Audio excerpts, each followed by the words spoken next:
Fuck. Whatever, we'll invent some kind of D'Angelo, Mangello, Tatalaretto. Funny if you're thinking of doo-wop, because it's like the fucking doo-wop singers, the fucking Italian name. Fuck, I can't remember. Anyway, but it's fucking weird. But anyway, I tried talking to him like, fuck, weeks. You know, and I would dedicate at least 1 or 2 hours a week to this little fucker, to going out to the small yard so I could talk to him. And this, you know, this takes out of my time, my poker playing time, my chill out time, my work time. And I was like, you know what? Oh, it's R, something R. It's coming. So anyway, so I remember I would go out there and talk to this fucker. Because he was a young kid. He was only like, maybe like 20. He was just a young kid. What was he in there for? It was nothing. It was like a 5-year bit for like having a gun. It was nothing serious. It was nothing. Well, anyway, but he was always inside prison. He kept getting into fights, kept getting into stupid shit, and I could tell why, because he was actually an identity crisis. So I made it a point to go out there and talk to him weekly, and I would explain to him, and I would answer his questions. He had questions about everything. Like what? Where do I fit into all of this? You know, what am I supposed to do with my life? You know what? We would talk about this. Like, well, you know, what are you good at? You know, I was like fucking giving him an aptitude test. I was like, what are you good at? You know, what kind of skills do you have? I was just being a friend. Lorigio. I keep thinking Lorigio. I don't know why. But anyway, Rocco. His name was Rocco DiMaggio. Rocky Lorigio. Something Rocco. In fact, Rock in that screenplay. No, the screenplay was based, that goofy ass talk was based off of him. Like this, yo, where you from, son? New York, baby. That was him. He talked like a fucking New Yorker, but this kid, he was like from Minnesota. Right? He clearly watched way too many mobster movies. But anyway. How did a dude like that end up joining the Latin Kings? Well, again, until I came along, I mean, the Latin Kings, we have... we have strict rules about who's a Latin King, where official Latin Kings chapters are and where they come from. The most legitimate chapters are the ones that are in New York, New Jersey, Connecticut, Chicago. There's a lot of buzz in Indiana, Milwaukee. They're organized chapters set in stone. But then there are many Latin Kings in California, Arizona, Florida, fucking Oregon. They're everywhere, but they're unofficial. They're not. They don't have an official chapter. To have an official chapter means you have to have an official king from Chicago living there, who has moved over there, or somebody over there who has a direct connection with the kings from Chicago. That link in Minnesota happened when I met with Casper. Casper was a big, well-known Latin King royalty. So when he came, yes, the kings were already there, but they were like unofficial, and that's why they saw me with respect, because like, shit, this is a real Latin King. I actually have a chapter. I know I know what chapter I belong to. I know who my Inca is, or who my chief is, and I know who his chief is, and I know everything. I could go to a street, I could go to specific areas in Chicago right now, and there's my crew. And they're like, hey, what's up, Walter? What's up, baby? These are my people. They could say they're Latin Kings all they want, but when they go to Chicago and somebody asks them, hey, what chapter are you from? They're going to be like, I'm a king from Minnesota. They're basically going to get laughed at. They're like, and they'll look at each other, we got kings in Minnesota? And then, it's kind of funny. You're like, oh, you guys are like a tribute band. How cute. How adorable. So they're like the tribute band kings. But anyway, we made them, with this process with Casper, we made them official. And we said, okay, from here forward, we're making you, Slowpoke, the official chief, or the Inca of the chapter. And Minnesota chapter is now recognized by the So Chicago. there was some kind of like cross pollination with the outside when you're in Minnesota then, because before we were saying like it was divided, it was prison and there's street, but so now there is a certain degree of affiliation. There is, but I'm not getting fucking involved because I don't give up. At this point, all I care about is Oak Park Heights, my poker table, and the Kings that I'm responsible for. But then came Slowpoke, fresh off the streets, and he only had like a year in prison. Right around the same time, Jack came in to Stillwater, and he was recognized as the Inca for the Kings. So I knew that there was going to be a situation. I was like, fuck, I don't want to get pulled into this. But I got pulled into it because they're like, Walter, what do you think? Or Luna, what do you think? And I was like, fuck. We like Slowpoke. He's a good dude. He radiates everything that a king should be. You know, he looks Puerto Rican enough. And he fits the part. He's a good dude, and he's short term. He's got about a year left. He got out and he started going back and forth to Chicago. Once you have that connection, you get drugs. You open up that gateway to whatever, drugs, whatever, weapons, whatever you guys need at a good price. You guys want to buy some guns? I could hook you up with that. If you guys need 9 millimeters or whatever, let me know. You're going to Chicago, right? Yeah, but a couple of Cool. Pick me up a Glock 19. So anyway, we created this. With Slowpoke, we made him the chapter Inca because he was right there. And Casper and Casper, what do you think about the guy? I was like, he's a good dude. I like him. Oh, he was there at the time, Casper? Yeah, Casper was there. How come he didn't become the chief? Oh, because it's a federal penitentiary where he had just came off of a fucking riot in Stateville. So whenever a riot happens, they immediately come in and they take out all the leaders and they just put them on a bus. And where that bus is going, we don't really know. And it just so happened that he landed in Oak Park Heights. Because it's only 5-6 hours from Chicago, and boom, they put him there. And he was and once you're in movement like this, they could hold you there for a week, a month, a year. Nobody ever knows. It's a security issue. So they brought him, and he was there for. I think he was with us for about 3 months, 4 or 5 months. It couldn't have been more than a half a year, but he was there with us, and just like me, I was like, I don't know what the fuck I don't know anything about it. I don't know the difference between Minneapolis and St. Paul. So how the fuck am I going to be the chief of you guys? And in my case, I could have because I was going to be there for ideally 25 fucking years. In his case, he's like, I don't know if I'm going to be here tomorrow. So I can't be a fucking chapter for you. I can't. This is impossible. So they had said, what about Walter? What about Luna? I was like, no, I don't know the fucking difference between the cities. And I was like, and it's just not smart. I don't have contact with any of the brothers on the street, and I don't feel right that these guys who all grow up together and they're all in Kings now have to follow the orders of some fucking guy that they've never even heard of. They don't know who he is. All they know is that it's the king from Chicago. I was like, it doesn't work that way. It just doesn't sit well with me. So you're talking about as far as being like the leader for the chapter of the state, for the not state, in this prison. Okay. No. I maintained my leadership position for the prison. That never changed. But we established then that Slowpoke was going to be the chief of the state. Oak Park Heights is off the grid. Because even Stillwater Prison and all the other prisons, they're Minnesota prisons. Oak Park Heights is a federal penitentiary. Half. Can I go? I mean, when I'm in Chicago, you said about 5 hours from Chicago? Yeah, about 5.5 hours. Yeah, 5 hours. Well, let's get back to the Italian dude. So what kind of conversations you guys had? Basically, like he was Big getting brother. into trouble because he was getting into fights with other Latin kings, or with just random people?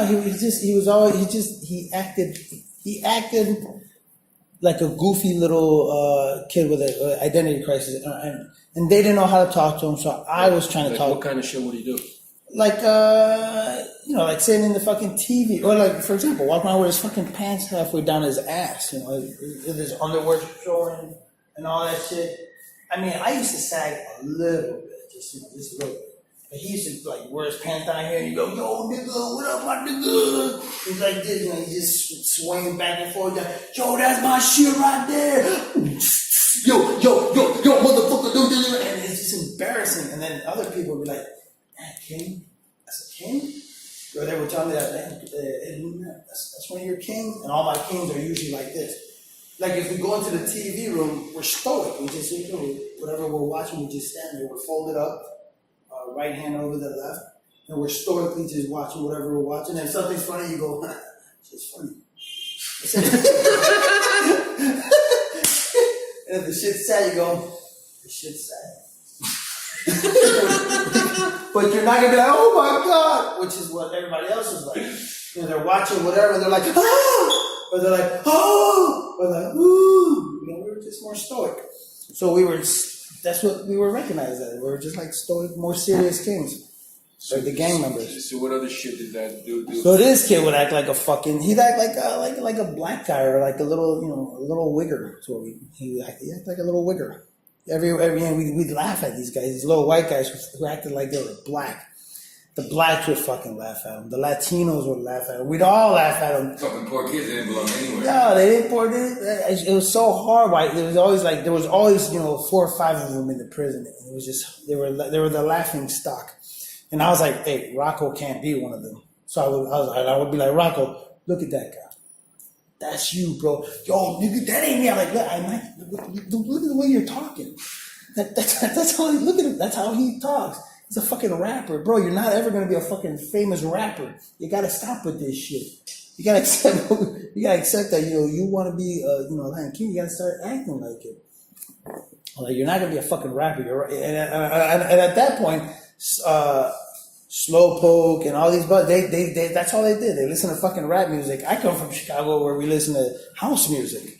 So I don't know the difference between good or bad rap. But by that point, after having hung out with Slowpoke for almost a year, I knew what good rap was, which was like Tupac and Biggie. And this kid sounded like a fucking moron.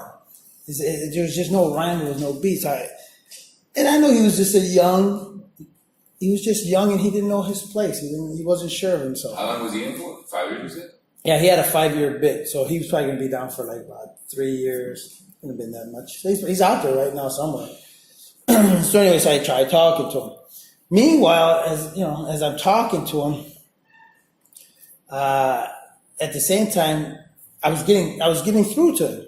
Around that time, I get an influx of about, I think it was like 4 or 5 other kids. Wait. Let's stay with this dude. What kind of conversations you have? Like, what would you say to him? How would he respond? Like, no, he would always, he was responding. He was responding in a positive manner. He was like, "You're right, bro. I am acting like a fucking black guy. I'm acting like I'm trying to be something that I'm not because I am socially awkward." There would be that moment when you kind of just and that's when I genuinely and I liked him and I felt more a closer bond with him, like my kid. It's like, damn, this is great. I'm getting through to him. Typical mentor-mentee conversations. What do I want to do? Like, what do you want to do in life, bro? It's like, no, I like music. All right, well then let's talk about music. Maybe as a producer or maybe as an artist. But it's got to be something better. Who are some of the better rappers right now? Try to, can you do something like that? I was trying to encourage him. I wasn't trying to fucking discourage him and beat him down. I was just trying to give him a little focus, a little guidance. I was like, dude, in one sentence you say you want to be a rapper, and the next one you say you want to kill people. In the next sentence you want to be a fucking big time drug dealer. What do you want to do, man? And we were trying to work this. I mean, it's a basic mentor-mentee conversations. It's like, I want to go back to school. Good. Okay. Well, how far along did you get in school? Okay. So you got this far. Well, you need to get this far. So you need to start working on your math. You need to start working on reading. Have you read these books? Try reading this book. This one, don't get into this book right now. They're too complicated. Kind of like he was always trying to read like Machiavelli, the 48 Laws of Power. He was trying to read The Art of War. I was like, no, don't read that. Read something a little bit less complex, a little easier to digest. And then we could. I remember I tried to get him into like some. I was like, read some like classic literature, shit that paints a picture for you, and you can almost visualize it. For example, Charles Dickens, love this shit. I remember I told him read Tale of Two Cities. I was like, this is a great fucking book. Don't get caught up in the fact that it's Europe or whatever. No, just focus on the words. Look how the words, if you read them, you can visualize. You can almost fucking close your eyes and just see what they're talking about. This is. It's going to help you become a better reader. And you'll actually get into it and you'll be able to read. Because he used to say, man, I can't read, man. I read for like 5 minutes and then I just fall asleep. And I'm like, I know, that happened to me too. I would read for 5 or 10 minutes and I'd fall asleep. But in segregation, you adapt your body to reading longer and longer periods of time. So I was encouraging him to start with some basic books, not too fucking complicated. I was like, if you try to read some of this complicated shit, you're not going to get far. I was trying to build him up, not trying to destroy him. And it was going good. But around this time is when, these other younger inmates came in and immediately, he gravitated right towards them. And he's the one that was telling me that, they're talking about maybe, we already had that trust with him.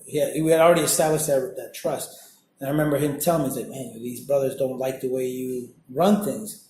They feel like, they became kings to tear shit up. So he was the one that kind of started dropping the. So he was, I remember him. He was like giving me warnings, like, bro, man, I love you. You're my Inca, man. You're like a dad to me. And what these guys are talking about is like, possibly they're hinting at it, but they're not saying it because they don't want to say it, but they're like, maybe it's time for a change.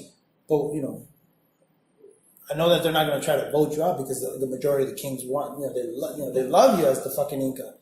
So he's like, I think what they're trying to hint at is like maybe, like attack her. I don't know. I don't know, bro. I don't know. It just doesn't sound right. I was like, chill, King. I got this. I was like, chill, King. I was like, I know. He would get frustrated. Like, I don't know, bro. These fucking guys, I'm just confused, bro, because, they look like me, they're young, and, I don't know. He was just, I could see that he was frustrated. But that's when I was like, this is not going to end well. What kind of conversation you think they had with him?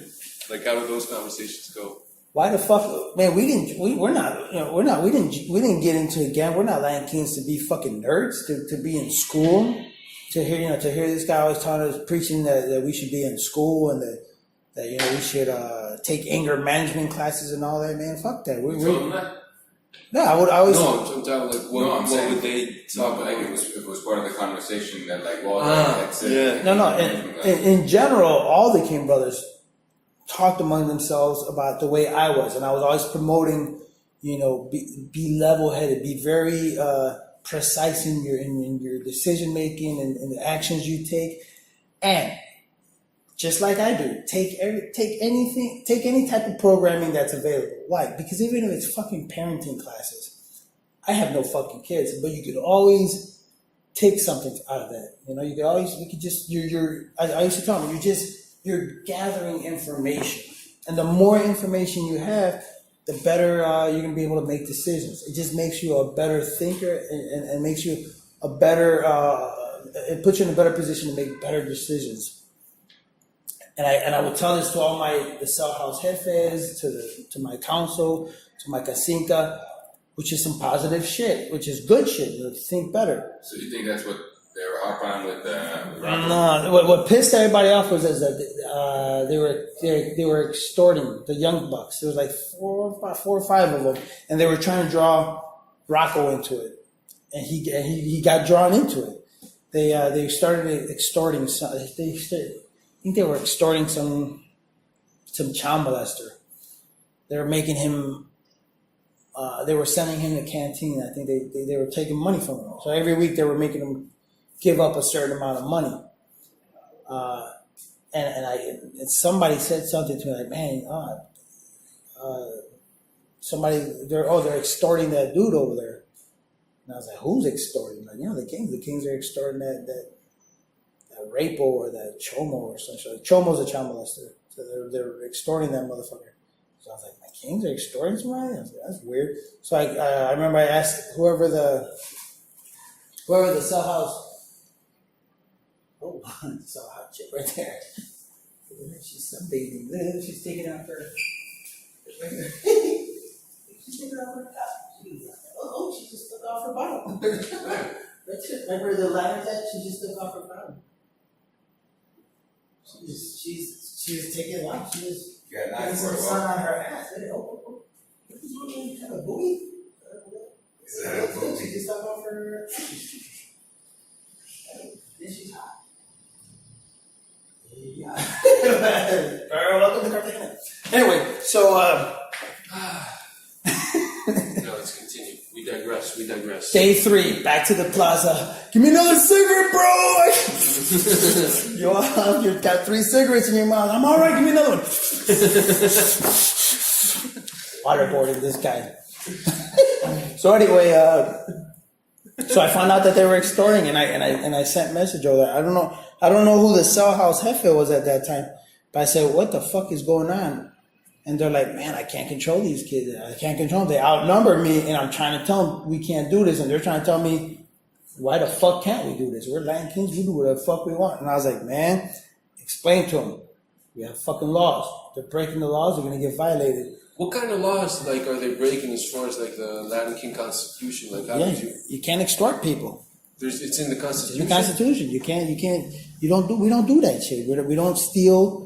We're not extorting anybody. We're not gonna beat anybody up for their homosexual beliefs or anything like that. When you read the constitutions, when you look at the laws, man, and I've looked at I don't want to get off into religions, but I've looked at many religions. Everybody always has these great laws and these great ways of carrying out your behavior, and they're fucking awesome. But somewhere in the translation, somebody, interprets it a different way, and now you're doing some weird fucking shit. In those laws, if you read it, it says, don't be a fucking piece of shit. In fact, try to be, look at this one, what is she doing? Mom, why are you doing this to me? She's not taking it off. She just put it back on. Maybe somebody went out and said, hey, maybe you gotta keep your clothes on. Yeah, she's put it back on top. Oh, yeah, good. So we don't go hard people. All right. Take a break. Have lunch. I digress. Look.